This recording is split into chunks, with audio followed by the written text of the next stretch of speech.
I'm Thorn Dickinson. This show allows me to talk with Mainers working on the most important clean energy project to ever come to our state. We discuss how this project is providing jobs and other benefits today while creating clean energy for a better tomorrow. I'm excited to catch up with my good friend Joe Christopher in Bingham.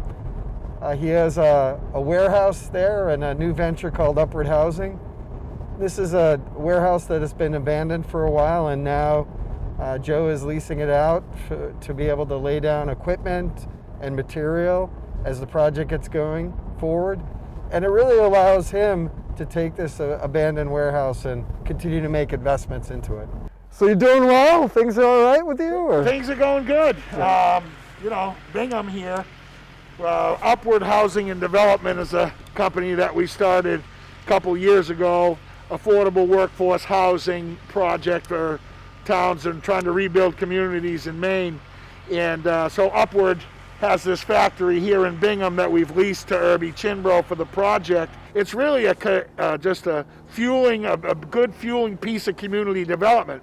And the broadband on the project, we're not going to be able to lift this community. Bingham is a great community from the past. And we're not going to be able to lift this community up without that solid broadband in this area. And the project that's being worked on this land right now, that Irby Chinbro is leasing, is going to be bringing that broadband to us. It's going to make us be able to lift this community. People are more and more isolated now because they have to stay in their homes. They can't travel as much as what they are. The schools, in some cases, are shut down. And the perspective of broadband has become so important as a enabling factor to allow a beautiful place like Bingham to redevelop.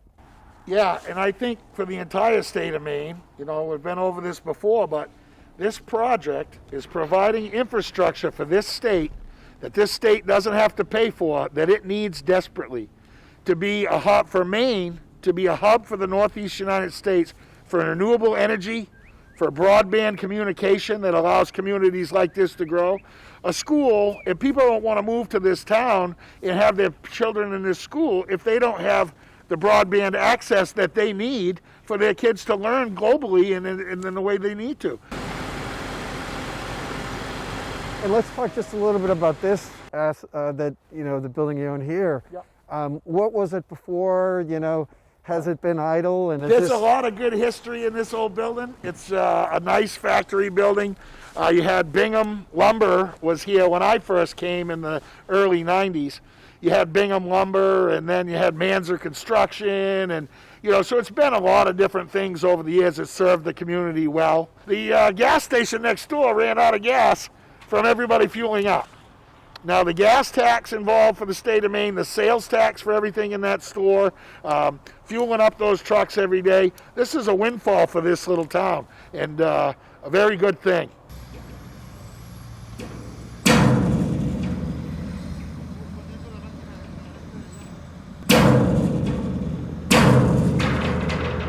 These are all reels that'll end up being on the DC line of the two conductors that'll be run in.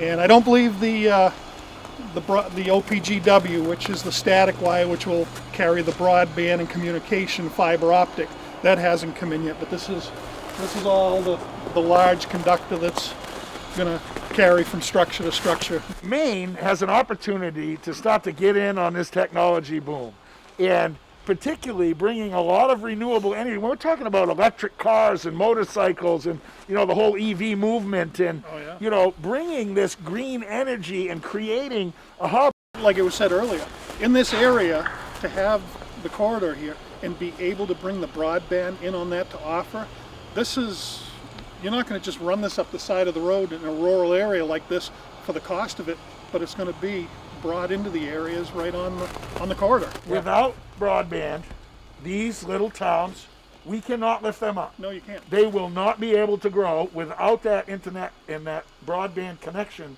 to the rest of the world. Yep. And we can make Bingham with that broadband connection, we can make Bingham into whatever we would like.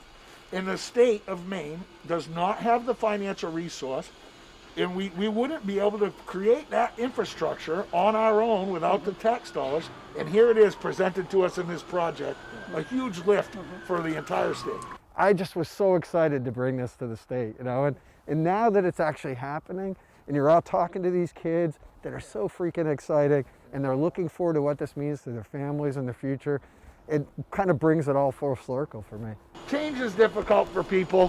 Whenever you build something big or, you change infrastructure, it's difficult for people, and I get it. It's hard to adjust the change, but this is good change. It's positive change that we need. We need to get on board and make things happen in this state and keep our kids at home and good technology jobs, good construction jobs. It's a freaking great thing. That's the biggest one right there, is being able to have jobs for my daughter. So she's working in the state of Maine and not looking for a job somewhere else. And everyone else that has kids, yeah, you want them to be close to home, but in a good job. And you have to have that infrastructure there to be able to support it. I've always thought that, all these drives I've had up through 201 to come up in the community and talk to the people here. You go through these little towns like Solon, like Bingham, like Moscow, like the Forks and the West Forks. And you begin to see the potential. You saw what it maybe used to be, and you see the potential for the future. These are great Maine communities with great Maine people, and they need to be lifted up, and this is a great injection for that. Really great. Coming out of this pandemic, it's a great thing for us to be happening in this area.